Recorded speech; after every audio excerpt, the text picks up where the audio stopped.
All right. Hey, welcome everyone. This is Moni Singh, and I am super excited. We have a great gentleman here, Sanjeev Somani. He used to be my classmate long time ago, and he now heads up. He has his own the CEO and founder of a company called Tribyl. It's super exciting. It does some work in artificial intelligence. So before we get all into it, let's go and begin the conversation with Sanjeev. So, Sanjeev, if you'd like to get us started with just telling us a little bit about, you and I know, you and I were first we met in a classroom back in IIT, and so talk to us a little bit about, what your journey has been since then and now into this entrepreneurship area. Yeah, no, thanks. Thanks again for having me on the show. Really excited. And Moni, kudos for following your passion around sort of, creating awareness and driving interest in STEM, which is something I have two small boys, so I just see how powerful that is. And so coming to my story, and I know we met in a classroom 25 years ago, not to date anybody here, but really I want to start with why I even went to that classroom, how I even showed up. So my interest and journeys are different for different people. My exposure to computer science began when I was maybe in class eighth or ninth, and the reason for that, and I'll come to some themes that I think still have stayed with me. The first theme is role models. So two of my immediate maternal uncles were both into computers in the 70s in India, which is a big deal, right, at the time. And both were entrepreneurs. So they figured out how to take technology and computers and actually help solve problems for which people paid them money, right? And the world of computers started to become fascinating to me at that young age. And I somehow convinced, cajoled, part threatened my parents to buy me, at the time, a second-hand Tandy computer. My So I goodness. was one of those kids, like back in class ninth, I actually had this green screen computer, and I started my foray, not just with games, but also basic programming. So, I got my hands dirty at a very early age. And again, in thanks to the role models that I had around me. And the second theme that sort of stuck with me is get on with it, like do something with that passion. And so this is where sort of the creativity and a little bit of entrepreneurship comes in, which is, back then convincing your parents to buy a computer. I mean, it was not cheap, let's just say, Yeah. right? So but somehow I think what I have seen over the years is if you exhibit your passion and you share sort of what drives you, the world sort of rallies around you, right? And so that's exactly what happened. It wasn't something that you could easily afford, but it is something that my parents felt, I was just being driven nonstop with this idea of getting my hands dirty. So that's how sort of my exposure and journey around computer science began, and that led me to actually apply to the IITs. And I had actually got admission to, at the time, higher ranked IITs. But this is also the other theme, which is follow your passion. I did not want to sacrifice my desire for computer science in the name of a higher brand IIT, which frankly, many of the folks I know did that, right? I They were see. like, let's get the highest ranked institute and we'll figure out whatever field of study after the fact. I said, Mhm, no, mhm, I will give up those and I will pursue what I truly want to do in my life, right? mhm. So I felt fortunate enough to make those choices. So I think that's important. But the important point also is to give up on things and stick to sort of your guns, right?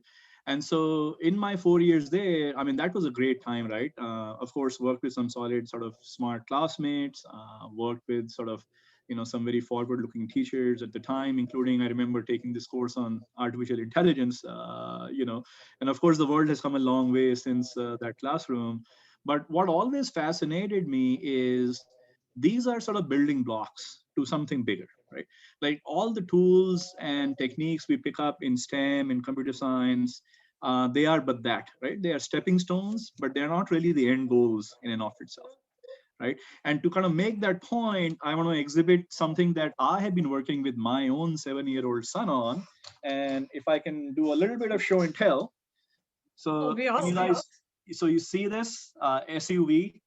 So Uh-huh. this is a Land Rover SUV. It's got about 2,600 parts. and it is something that we built, my son and I, last year. And Super cool. yeah, but so here's the story behind it, right? It came in a huge box with 2,600 pieces. I think of STEM in the similar fashion, right? You have a lot of building blocks, but and that's good that you kind of build on them, but ultimately the so what is what you create out of it, right? Mm-hmm. And so now that we have an SUV, it has a story by itself. It has, a shape in itself, right? And from there, my son and I have gone into robotics. So he's now taking the motorized parts of Lego, and we are building programs and trying to solve different problems, right? So the point I'm trying to make is definitely STEM is the future. I mean, it's here to stay, but always keep your eye on the so what of technology and what you can do in solving real problems, right? Mm-hmm. And that is something that, coming back to my own story, I again took the unconventional path. So one thing you will see about me, I end up taking the unconventional path, right? So after graduation from IIT, most of my classmates either went into the computer science programming field or went on for higher master studies and continued that. I was always about, like I said, the so what or the application of technology. So I took the completely unconventional path and joined sales with IBM, right? Amazing. And I remember how I got the job, but I mean, as you can imagine, right? I had no sales background, and I joined IBM actually as a software engineer with the full intention of changing into a sales and marketing role. And a quick story there is I saw an advertisement about this role, and it said it needs a minimum of 5 years experience in sales and marketing. Right? I obviously didn't have that. So I went to the general manager, the hiring manager of the role, and I said, look, I don't have what you need, but I can give you everything I got. And if you don't want to pay me, I will understand that, and I will take this job without pay. Something maybe clicked with the gentleman because I got the job, right? So that just sort of teaches you about, again, risk taking, because a lot of times you have to blaze your own trail, right? I And think going so, after what you really want, that's yeah, the key, right? Going that's and right. making it happen.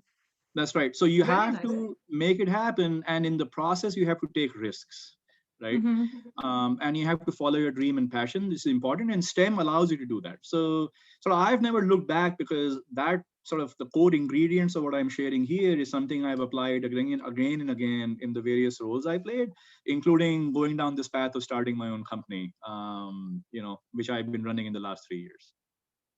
Very nice. That is an awesome story, Sanjeev, and definitely kind of different from most of the other pathways I've seen with a computer science background. So you started in sales, and now you are here. Actually, you have created a sales enablement platform, and you are running this enterprise now. So talk to me a little bit about what happened from that point on, going into your own, creating your own business. Yeah, so the common theme in all of what I have done, whether the startup or other jobs, is how to use technology to solve real business problems, right? Mm-hmm. And so the reason I also got excited back in my sales role is I could sit with a customer, talk about their problems, and then go back to IBM and figure out how we can put technology together to solve those problems, right? Mm-hmm. So that theme sort of has remained with me. So I've always believed in living at the intersection of technology and the problem you're solving, as opposed to just one on the other side, right? And so fast forward to today, yes, the startup Tribyl that I'm running, we use machine learning and artificial intelligence to essentially help enterprises learn why are their customers buying, why are they choosing them over a competitor, right? And so think of it as learning about the buying journeys of the end customers, which is very similar if you go to Amazon today as a consumer. Amazon knows so much about you, right? Mm-hmm. Because they track what you're doing, what you're searching for, what people like you are buying. But that paradigm doesn't exist in the enterprise. When you're buying products from other companies, they know very little about you, right? Except they actually know a lot about you. Those insights are buried in all the back and forth conversations being had with sales teams on emails and call recordings and documents, right? Except there is no easy way to tap into that knowledge. It's just fragmented. And so we use machine learning to go through those conversations and surface insights that B2C companies like Amazon very easily have on their fingertips, right? Oh, And very nice. Okay. So you So take we help. the retail marketplace kind of the intelligence from there, and you've applied that to this B2B, the enterprise kind of selling opportunities, and you're Yeah, looking so at data to gather intelligence. that's right. So the paradigm is similar, just like Amazon knows what consumers like Moni and Sanjeev want and care about and buy. We are taking that paradigm and applying it to the enterprise, Mm-hmm. where we can help sales reps and marketing folks rinse and repeat why customers are coming to them so they can go get more of those kinds of customers, right? Very nice. And so when you look at the STEM side of it, machine learning and the big data analytics, so on and so forth, what other STEM skill sets do you feel like get applied in this what you're doing? Sure. So I think I would say I would put an umbrella on top of STEM and call it problem solving, right? Okay, Because that's great. because at the end of the day, what we built did not exist. So it's not like we are building a better version of something that existed by using the latest and greatest machine learning algorithms, right? We had to take a very first principles approach to how to even think about customers in the enterprise, and how do you model that into something that a software system can then replicate, right? Mm-hmm. So back to creativity and building Lego, it's very important to sort of have that first principles mindset and start to think of the inherent problem and the root causes behind it, right? Mm-hmm. So that took us a while in our startup journey. It took us over a year to figure out, forget the technology, but how do you actually describe the problem accurately on paper, right? Because unlike Lego, where at least the good news with Lego is it comes with a map. If you follow the instructions, you will build that SUV, right? But in our case, we had to build the map first for ourselves, right? It's And true. now that we had figured out the map, then came the question of how do you build it using the right technology, right? So Absolutely. sort of that becomes the sequence. So problem solving skills to me are the transferable skills. Technology I have seen in my 25 years keeps changing, and it will keep changing even more rapidly. But I Mm-hmm. think the one skill that will remain with you is how do you take an ambiguous problem and how do you take a hypothesis based approach, and how do you structure the problem into smaller parts that you can start to solve.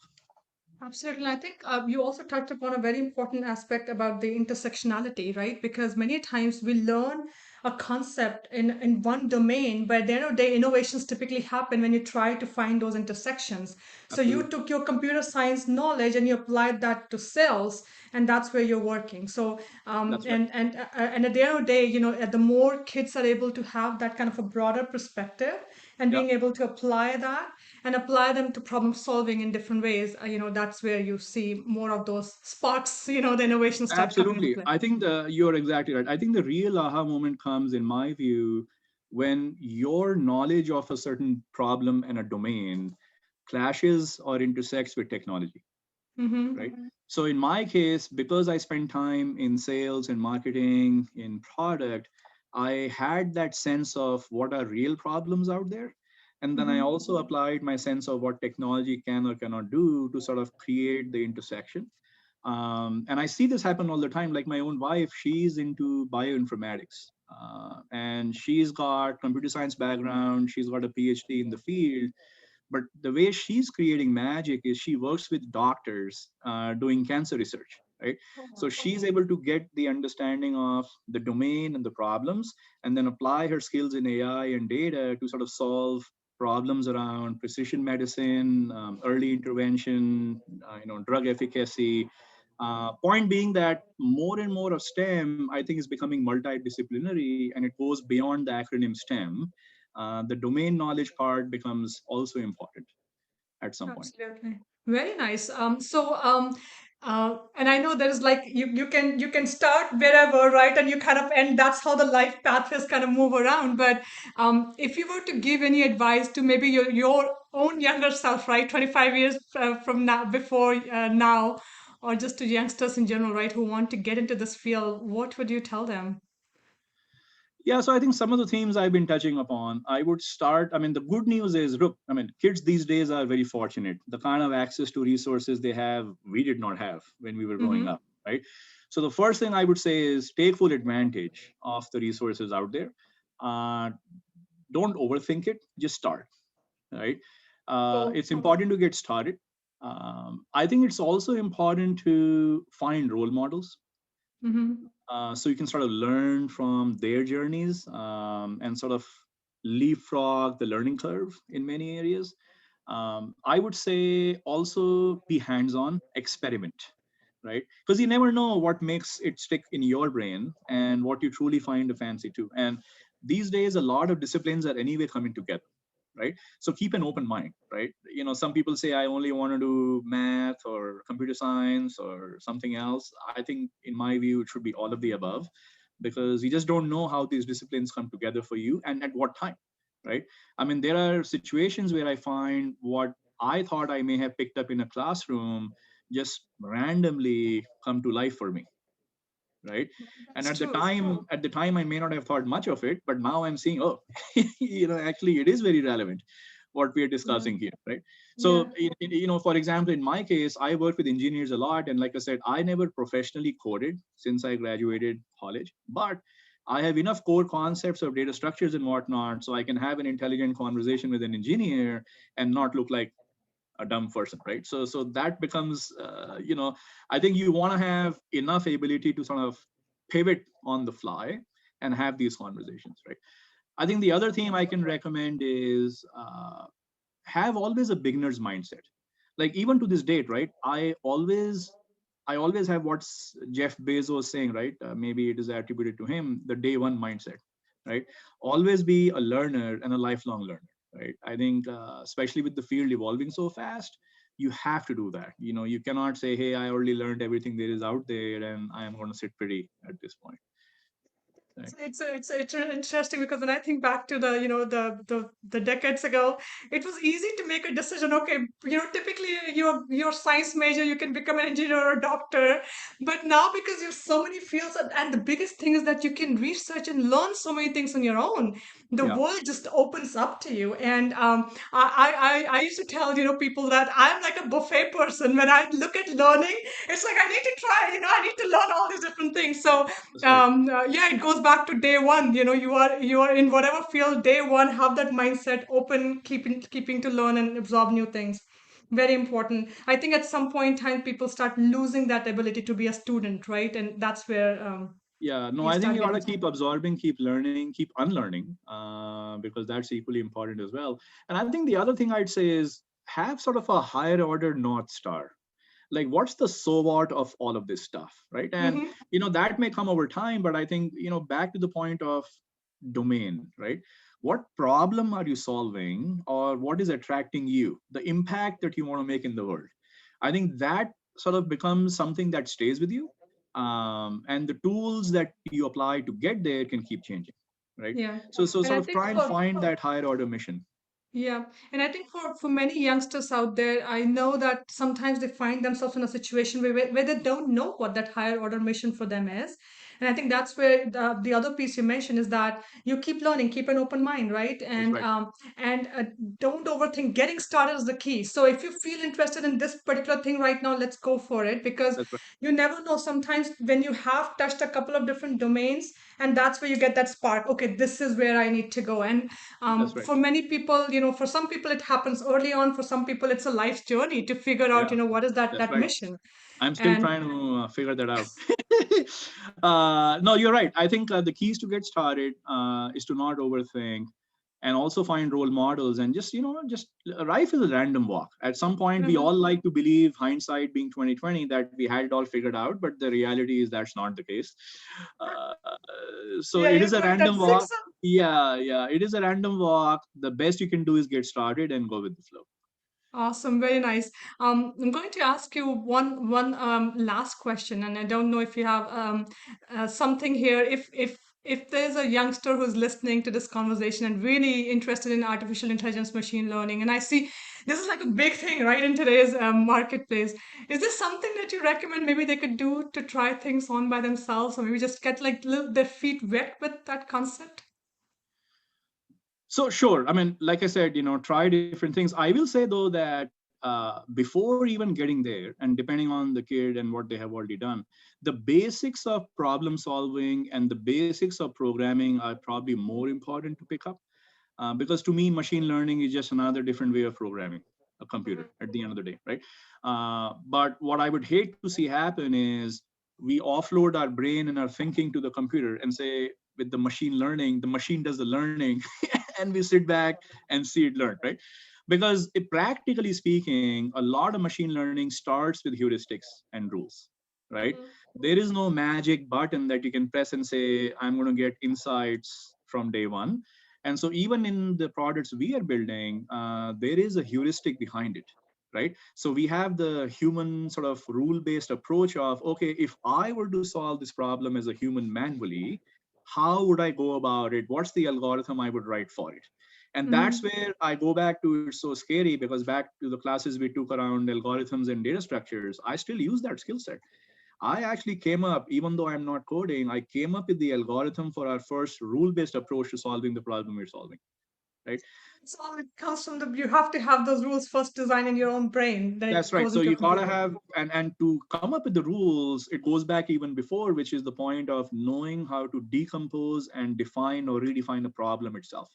Because if you can't define the problem very well, you cannot really come up with an algorithm. And if you can't do that, you cannot really come up with a machine learning way of solving it either, right? Awesome.